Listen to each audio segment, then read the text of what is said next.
Comme d'habitude, aucun développement sur l'environnement qu'on va utiliser. Il y a uniquement du paramétrage de la dernière version de Coog. On va réaliser cette démonstration sur le client lourd, mais on aurait pu tout à fait le faire sur le client léger, notamment avec tous les travaux d'ergonomie qui sont en cours. On va commencer par introduire le sujet en vous présentant le paramétrage des tâches et notamment le nouveau point d'entrée qui est les champs d'activité, également le point d'entrée équipe. Et puis, on a choisi avec Jennifer aujourd'hui un cas d'usage assez classique qui donc vous concerne tous, à la fois en assurance individuelle ou en collectif, vu qu'il s'agit ici bien sûr d'une fonction tout à fait transverse, mais majeure. Donc, suite à un appel au service relation client, un assuré nous contacte par téléphone. Il veut modifier son contrat et ajouter une nouvelle garantie. Le service relation client, le SRC, ne peut pas réaliser cet acte de gestion. Il va donc créer une tâche à destination de l'équipe contrat. C'est ce qu'on va voir aujourd'hui. Alors bien sûr, il y a de nombreux autres cas métiers qu'on aurait pu imaginer aujourd'hui, comme par exemple créer une tâche en automatique, refuser au contrôle une prestation, etc., etc., ou encore ouvrir une tâche par API, mettre une pièce jointe. Voilà, ça pourrait faire l'objet d'autres démonstrations. Donc, je vais à présent pouvoir vous partager mon écran pour procéder à la démonstration et n'hésitez pas donc à poser vos questions. On pourra y répondre par la suite.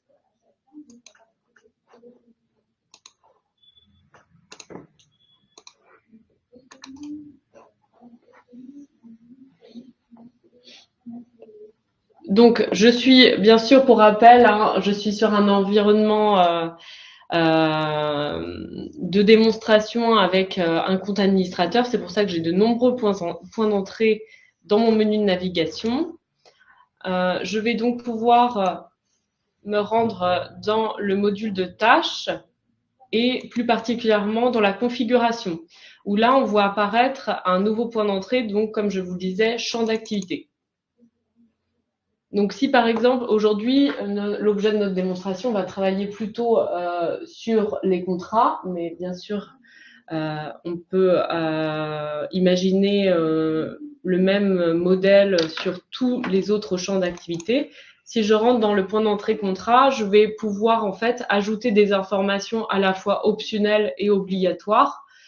Et puis également, je vois en bas de l'écran, je vais pouvoir également ajouter des données complémentaires en plus des données complémentaires qui sont disponibles par défaut. Et autre nouveauté, je peux également ajouter des règles de transition qui font appel au moteur de règles. D'ailleurs, on va pouvoir aller le voir, qui vont en fait permettre des contrôles au niveau des informations obligatoires. C'est bien ça, hein, Jennifer. N'hésite pas à préciser si j'oublie de préciser des choses. Donc là, par exemple, si j'ouvre la règle que nous avons paramétrée pour cette démonstration, on voit que sur l'activité contrat, mais aussi sinistre, on a décidé de mettre un contrôle en rendant obligatoire le numéro du contrat pour réaliser la tâche. Donc, ce qui veut dire que le gestionnaire ne pourra pas passer à l'étape suivante et poursuivre le processus au niveau de la gestion de la tâche s'il n'a pas renseigné le numéro de contrat pour l'activité contrat, mais aussi pour sinistre.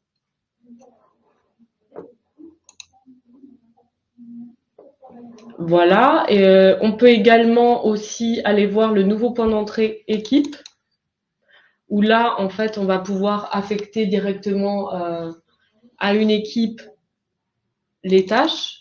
Donc là, si on prend l'exemple de l'équipe contrat que nous avons paramétré, on voit que par exemple, Clémence va pouvoir intervenir et traiter des tâches concernant le champ d'activité contrat, mais pas sinistre. C'est ça, donc du coup dans sa bonnette, elle n'aura que les tâches de l'activité contrat.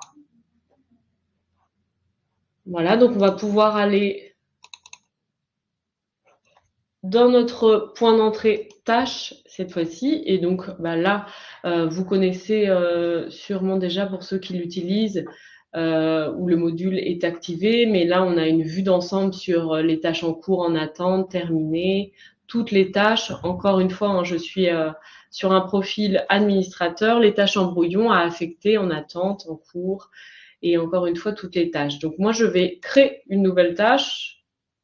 Donc là, la création est manuelle, mais ce que disait tout à l'heure Stéphanie, c'est que ça peut être créé par API, donc on peut brancher avec votre Salesforce ou divers outils de votre SI. Tout à fait, pour le rendre automatique. Donc là, je m'apprête à créer une nouvelle tâche. Donc, comme d'habitude, tous les champs en caractères gras sont obligatoires. Donc, on me demande mon champ d'activité. Donc, je vais pouvoir aller le rechercher et indiquer donc le champ d'activité contrat pour notre démonstration. On me demande également le type de tâche. Donc, nous, on a parlé de modification de garantie. Donc, ça, c'est un type de tâche que nous avons créé au préalable.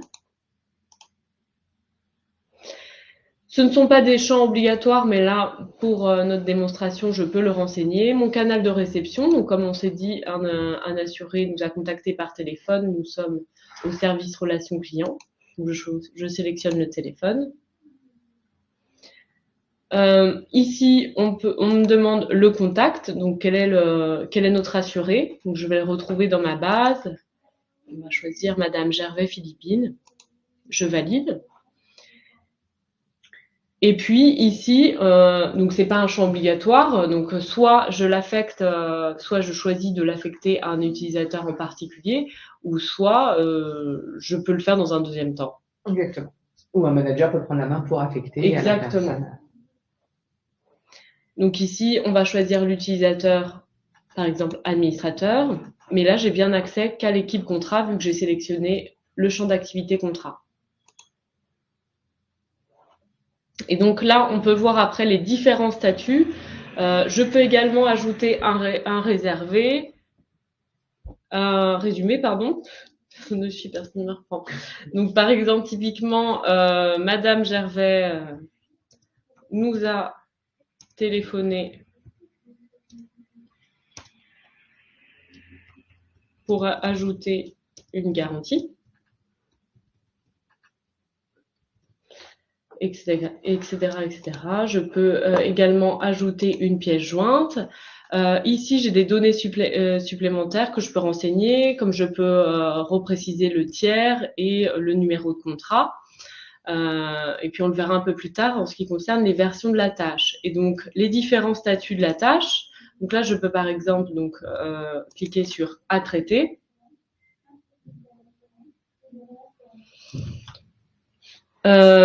Par la suite, je peux poursuivre le processus pour indiquer que le statut de la tâche est en cours.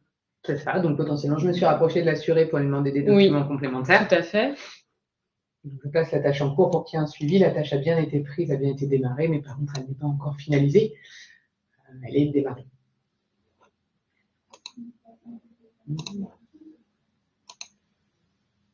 Et là, comme on a pu le voir tout à l'heure avec nos règles de transition, j'ai bien un message qui m'indique que le numéro de contrat est obligatoire pour réaliser cette tâche.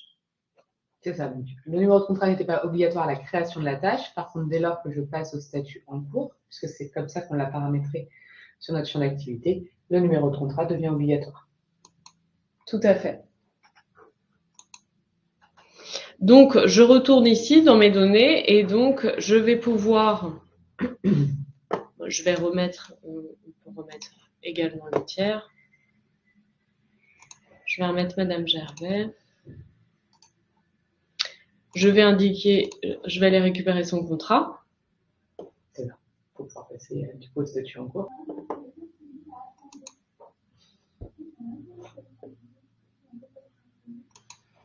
J'ai son contrat, là en l'occurrence son contrat santé.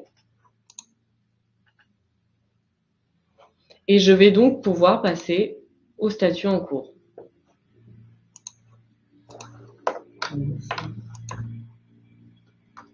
Avec la possibilité, comme vous avez pu le voir, de préciser un sous-statut dans le traitement de la tâche qui est en cours. Donc, pour poursuivre le processus, la passer à traiter. Exactement.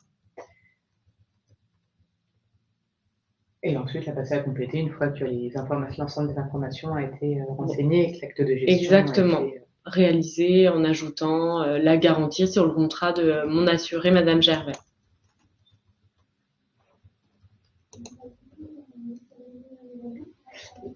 Et donc là, je vois bien, si je retourne dans la vue liste, que j'ai bien ma tâche qui est donc complétée, où on retrouve bien le canal de réception et toutes les informations. Ce que j'ai oublié de vous montrer, c'est également que nous avons les versions de la tâche, c'est-à-dire que nous avons historisé toutes les étapes de mon processus de gestion des tâches.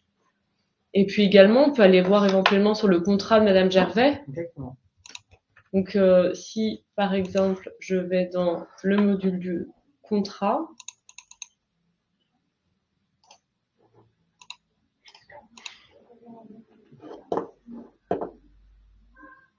bon, je n'étais pas obligée de rentrer dans l'enregistrement, mais avec les enregistrements liés, on va pouvoir retrouver la tâche qui a été traitée sur l'assuré.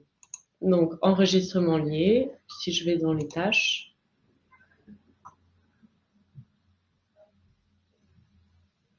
on va bien retrouver la tâche complétée que nous venons de réaliser ensemble. On a la même chose sur les tiers. On a sur le contrat et sur le tiers également. Oui, bien sûr. Dès lors que le numéro est renseigné.